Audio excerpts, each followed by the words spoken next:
агресор. Еве, супер. Вие како сте, добри? Одлично. Прво да не интересира вака, кога почна твојата рок агресија? Како почна? Па тоа, добро, ја како средна школа уште си правев некои песнички, потоа ај официјално 90-та се оформивме со тапанарот Тони Станковски. Свиревме по кафичи првите година-две, така, и првата година, 90-та, врати ми ги парите, ја снимивме, 91-та на ДЕК, дома на касетофон, на миксета, потоа некои настапи на телевизија, после демо снимки 92-93-та, имавме на овие тасками тоа време, тоаш, која се снима, после 92-93-та се запознавме со Ристо Апостолов од Водолија, па му рековме, ајде свири со нас бас, вика, важи да свириме. Потоа, така имаше настапи телевизии, некои снимки до кај таму и низ Македонија имавме концерти низ градовите, така беше до кај 96-та-7 поактивни. Кој име беше? Рок агресор. Рок агресор. Да, по Рок агресори. Правите ли албум како Рок агресор? Да, 96-та после кај Картер. Картер таман дојде од Германија, Владимир Петровски од Бадминтон с групата. Па знам, случајно се сретнавме, па он студио имаше, па кај него така ни одговараше дека Картер одлепен со неговиот хумор. Така беше цел. Игам, таман ми се поклопи убава атмосфера за снимање. Првиот албум, така, Ебена антикултура, 96-та, го издадовме. После некако 97-8 поактивно свиревме, после кој фамилиарен, кој вака, онака, после ја на работа нешто почнав и од тогаш некако решив повеќе студиски да се посветам, така инцидентно некаш ќе засвирам. Па во 2001 кај Картер го сними вториот албум Хистерија. После така од време на време некојаш ко андерграунд решив скроз да не идам ни по медиуми и некои снимки кај Ристо Апостолов. Идеме понатаму вака хронолошки или ти ќе прашуваш до крај да идам или? Долга е хронологија. Не викам дали. Ова, па добро, накратко. После Евровизија случајно се деси, се смеам, викам кој не очекував комерцијален успех. Посебно, тоа беше со 2009 со Динг Донг, со Ристо зборевме, па не, некако интересно ми се виде предизвик, викам, до сега викам сме свирале на рок фестивали. Отидеше 100% поле место ќе се пласираш од кој да отиде тоа. А па не знам тоа, сега, знаеш, што вика, што би било, која би било, кој ги знае луѓе. И некој вика така, вака, ама после па во меѓувреме со Принц, така се спријателивме, Александар Ристовски Принц, па кај него после го издадов третиот албум 2012 Агресор физкултура и така 4 спотови снимивме и така сега сум потрага така екипа некоја да пак да се свири активно и некои песни нови се снимаат и тоа е. Поглавно. Кој ги финансираш албумите на почеток? На почеток албумите ништо од свој джеп јас ги финансирам. Дојше 94 имавме еден, додеше кој демо албум се водеше во Белград, го снимавме, тоа знам има голема инфлација, они беше ефтино, преку оглас најдовме, имав ја таму еден другар и во едно студио снимавме, сега и тие снимки нешто ги ставам на YouTube полека, дури едно време кој демо не беа квалитетни, ама сега гледам па има таа енергија, онака со живи тапани, све освирено, ги ставаме. Гласајте за мојата партија во кој албум? Таа е во првиот албум, Ебен антикултура. Додеше таа исто 94-та ми ја снимена прво во Белград, имав една верзија, таа ја пуштав по медиуми. Се смеам на Хихириху емисијата, ја пуштаат. Уште некојаш на државно. Викам радио, викам. Па тоа време. Тоа е, мислам, врво. Тоа време. Добро, ја тогаш, како беше 90-та, дојав од војска, првиот албум така повеќе одрас, онака, викам, цел систем која се менјаше од социјализам во као многу партиски, све беше цел општество турбуленци, тие теми беа интересни, онака, и со партии. Какви други теми разработил? Па добро, до сега најмногу, што ме знаат, ај по некои, да ги наречам, тие првите два албума, некои ангажирани текстови, што вика со со обработување овие актуелни теми од општество, политика и некои песни пола, така со хумор поврзани, мисле, некои со секс, со хумор. Така да. Хуморот застапен и во твојот приватен живот. Добро, е вака кој ќе ме видат луѓе, малку сум, што викам, ја не сум сега со непознати луѓе, не сум, ама со познативе пријатели, тоа стално ми иде хумор, се правиме со нив се. Природна ли беше спојката со Кур? Па со Кур природна беше, да, они заедно искачавме во Браво. Па они тоаш вика, ајде ќе правиме група, ја викам, хајде, важи. Добро, меѓу време што викам ја се смеам, ја викам, ја и за мене викам не свирев активно, нешто тој период така нема време, па после они си продолжи активно да свират. Така да они си терат посебно, ја со други. Некоја заебанција, анекдота, нешто од тоа време да ни кажеш, некоја дешавка?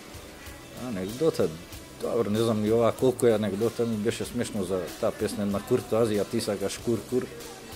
За Сител снимавме за досие емисијата, Тошо Филиповски водеше. Тогаш споти на радио државно, знам, идевме тоаш најчесто. Ама се погоди не прати уредникот, една поп емисија беше и водителот таа идеше ти сакаш Кур, ама двосмислено Курто Азија. После водителот вика, ја му викам, чуја прво песна да викам да не, ама он тако беше некој што слуша Мадона нешто, викам, види, викам дал ќе иде у програма и му вика на Тонецот, ај чуја ти овој на касета тогаш. Ама меѓу време на Тонецот нешто му се уват слушатели, овој немаше време и се смеев и овој кога почна песната, знам само рече, леле ќе ми избрка од работа. А тие тонмајсторите, ја викам, тие стално се најлибералните луѓе таму што работат. Уште и сега кога бев со Евровизија ги гледам уште таа иста екипа, викам, овие треба да ги стават за уредници позадината. Не знам, тонмајсторот се смееше, вика, не пее Курто Азија, Курдо Азија, вика. Се други анекдоти некои, баш не ми текнуе. Да. Која песна ти се изборувала да гледаш? Мислиш, кај публиката или кај мене?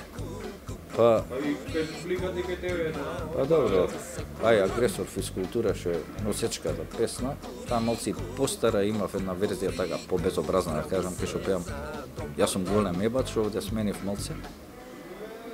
Таа е вулгарна песна, така ми се свиѓа, мада сум приметил човек која снима албуми, нека што викаш виша сила све, викам едно планираш, прво мислиш ова ќе биде хит, ама самата снимка некој ќе се извои, таа Хавај после ми се извои, гледам и други луѓе, ама што викам тоа случајно некојаш ќе испадне, што не очекуваш, некоја добро ќе се поклопи све аранжман, фреквенции на снимка. Друго не знам, горе доле тоа. Кажи ми, следиш алтернативна сцена која овака од младиве ти прави кеф од да дојдат? Па, кажам, многу, сега понекако порано дека активно свиревме, повеќе бев во Тексо настани, идевме на концерти, сега со годиниве, да бидам искрен, многу не ги пратам групите, дефинитивно нити знам, викам, баш точно сега, знам само дека има добро развиена андерграунд сцена, едно време знам пред 10 години ја снема малце со ова техно музиката која беше. Вака кои се добро, Архангел сепак би ги извоил ко тука на врвот, од старите групи Конкорд ми се допаѓале исто добро, лепи, Сол се легенди. Помладиве групи, баш многу не ги пратам, сега не знам точно кои се. Другарите ли исто музичето, последниве албуми? Да, морам него да го извојам, другар ми ја се смеам. Се свиѓа ли? Подолијата вопросот? Па не, нормално дека ми се свиѓа, наку заедно и не би свирал со мене ако не ми се свиѓало тоа.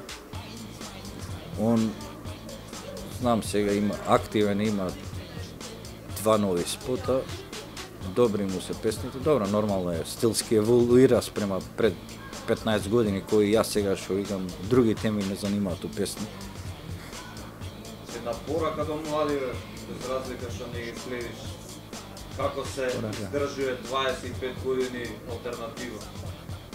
Па порака, тоа е наједноставната порака, човек ако има љубов у тоа што го работи, Тоа е точно, да, што викам, ако сакаш тоа, ако не ти е приоритет парите, ќе свириш, ако се парите прво, нормално со оваа музика, ако не доаѓаат големи пари, секој ќе се откаже.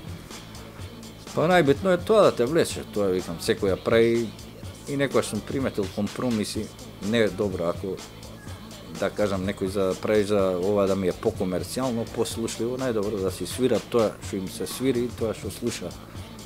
Оти кој знае, ја викам некад како повише мислам дека знам, све повише не знам ни што може веќе да успее, што не викам, нема рецепт за тоа, викам најболje е самите, викам, тоа што осеќа, тоа нека свира. Па публика која тоаш ќе им знае да ги препозна.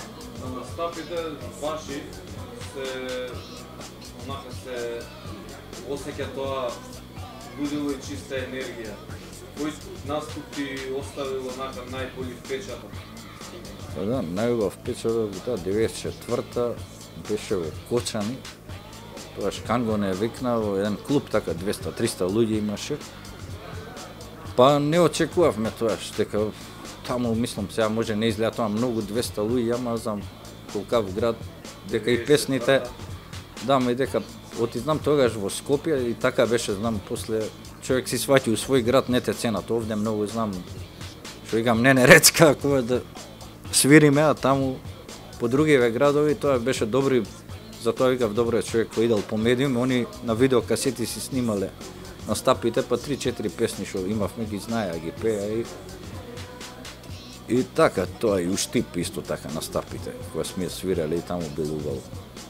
Сакам уште да те прашам, кои ќе се идните планови, кој е планот за рок агресијата во иднина? Па план, ништо се знае, тоа е нормално, како секоја група планот е да се снима песни, некој албум да се издаде, група да се направи нешто, да се свири во живо и тоа е.